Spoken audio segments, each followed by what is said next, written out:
అందరికీ నమస్కారం. ఈ మధ్య ఒక వ్యక్తితో మాట్లాడుకుంటున్నప్పుడు నాకు ఒక విషయం తెలిసింది. ఒక వ్యాపారవేత్త వేల కోట్ల సంపదకి అధిపతి. ఇప్పటికీ కూడా ఇంకా సంపాదిస్తూనే ఉన్నాడు. కానీ అతను రోజుకి తినేది మాత్రం ఒకే ఒక్క రొట్టె. అందుకనే ఎక్కువ తినడానికి అతని శరీరం, అతని ఆరోగ్యం సహకరించదు. అయితే అంత సంపాదించినందుకు అతను బంగారం పళ్ళల్లో తింటూ వెండి గ్లాస్తో నీళ్ళు తాగుతూ ఉండొచ్చు. కానీ ఎంత వందల కోట్లు వేల కోట్లు ఉన్నా కూడా మనం తినేది పిడికెడు అన్నమే కదా.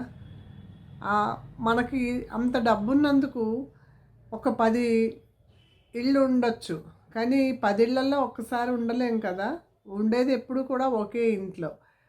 అలాగే మన దగ్గర బోల్డ్ అంత బంగారం సంపద ఉంటే నోట్ల కట్టలు తినలేము. అలాగనేసి ఎంత డబ్బున్నా కూడా మనం బంగారాన్ని అయితే తినేలేము.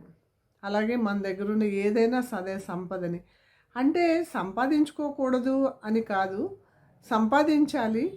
ఒక వయసు వరకు సంపాదన చాలా అవసరం. కుటుంబ పోషణ కోసం, తను నిరూపించుకోవడానికి, తనకి తన కుటుంబానికి సౌకర్యవంతమైన జీవితం ఇవ్వడానికి కూడా సంపాదించాలి. అయితే ఈ సౌకర్యం అనేదానికి ప్రమాణం ఏంటి అంటే, దీనికి ఏమి ప్రామాణికంగా ఇది అని చెప్పలేం. కొంతమంది ఎంత డబ్బులున్నా కూడా హాయిగా నేల మీద ఒక బొంత లేదా చాప వేసుకొని హాయిగా పడుకోగలరు. లేదా ఇంకా కొంచెం కంఫర్టబుల్గా ఒక చక్కటి ఇల్లు, ఆ ఇంట్లో వాళ్ళకి కావలసిన సౌకర్యాలు, మంచి మంచి పరుపులు, దుప్పట్లు, మంచిగా ఇంట్లో అన్ని వస్తువులు ఉండాలి అనుకోవడంలో తప్పులేదు. ఎంతవరకు మనకి సామర్థ్యం ఉంది, మనకి ఎంతవరకు సౌకర్యంగా అనిపిస్తుంది అన్నదాన్ని బట్టి మన సౌకర్యాలని మనం నిర్వచించుకోవచ్చు. దానికి సరిపడినట్లుగా మనం సంపాదించడం కోసం కష్టపడాలి. అదంతా కూడా సర్వసాధారణమైన విషయం. కానీ కొంతమంది ఉంటారు, ఎంత సంపాదించినా ఇంకా డబ్బుల కోసం వెంపర్లాడుతూనే ఉంటారు.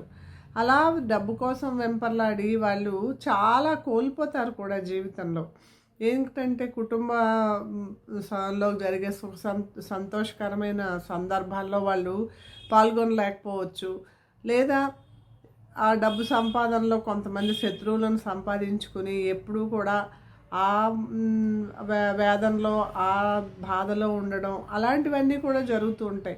అంతా అయిన తర్వాత, ఒక వయసు దాటిన తర్వాత, ముసలితనం వచ్చిన తర్వాత వెనక్కి తిరిగి చూసుకుంటే, అయ్యో మేము ఇంత సంపాదించాం కానీ ఏమీ అనుభవించలేదే అని. సంపాదనకి ఒక హద్దు అంటూ ఏమీ లేదు. కొంతమంది సంపాదించిన దాంతో చక్కగా తీర్థయాత్రలు చేస్తారు, వివిధ ప్రదేశాలు తిరుగుతారు. అలాగా ఎవరికి కావలసినట్లుగా వాళ్ళు తమ దగ్గర ఉన్న డబ్బుతో ఆనందాన్ని వెతుక్కుంటూ సంతోషంగా ఉండడం వరకు సంపాదించడం అనేది చాలా అవసరం. అయితే ఒక్కరి కోసమే కాదు, మనం సంపాదించుకున్న దాంట్లో మనం ఆనందంగా ఉంటూ ఇతరులకి కూడా ఎంతో కొంత పెట్టగలగడం అనేది సంపాదన అనే దానికి సార్థకత అని నేను అనుకుంటాను.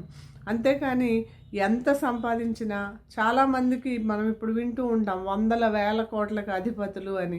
అవన్నిట్లోని ఒక్క రూపాయి అయినా తీసుకెళ్ళగలరా? ఉన్నంతకాలం బంగారం మంచం చేయించుకోవచ్చు, బంగారం కుర్చీ చేయించుకోవచ్చు, దాన్ని అనుభవించాలని ప్రయత్నించవచ్చు. అంతేకాని దాన్ని వాళ్ళు తీసుకొని వెళ్ళేటప్పుడు వెళ్ళలేరు కదా.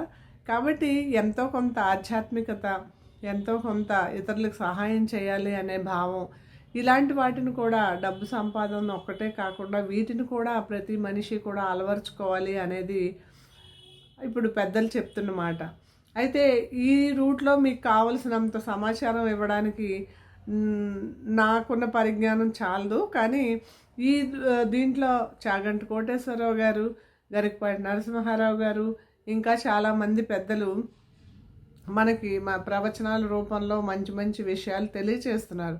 వీటన్నిటినీ తెలుసుకుంటూ మనం డబ్బు అనేది ఒక్కటే జీవితానికి పరమార్థం కాదు అన్న విషయం తెలుసుకొని, దాని అవసరానికి దాని చేతిలోకి మనం వెళ్ళిపోకుండా మన చేతిలో ఆ సంపాదన అనేది, డబ్బు అనేది, దానికోసం సంపాదించాలన్న తాపత్రయం అనేది ఎంతవరకు మన చేతిలో ఉంటుందో అంతవరకు మనం సుఖ సంతోషాలతో ఉంటామని నాకైతే అనిపిస్తూ ఉంటుందండి కదా.